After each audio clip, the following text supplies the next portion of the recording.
फेरि पनि मेरो सेकेन्ड दिनमा पनि उहाँलाई भेट भएको के छ रेगुलर 2 दिन भेट्दा कस्तो फिल भइरहेछ एकदम रमाइलो फिल भइरहेछ आज चाहिँ म गएँ भने जान्छु हिजो नभनिकन गएको दिनभरि म त यो साथी घर जाने बेला जहाँ पनि छैन जान्छु पनि छैन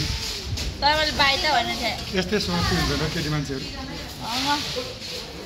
म छु मलाई आउने बित्तिकै ल नमस्ते भनेको जाने बेला चाहिँ म गइकिन भन्नु आज भन्छु के तपाईँको कोही आफन्त लिएर आउनु भएको थियो म हिजो एक्लै गइकिउँ एक्लै पठाउ खोजेर गइकिउँ तपाईँको बाहिर लाग्ने मेरो boyfriend त पुरा बुढा छ अरे कसैले चान्स नमार्नु होला कहिले बिहे गरेको अब 1 वर्ष हुन्छ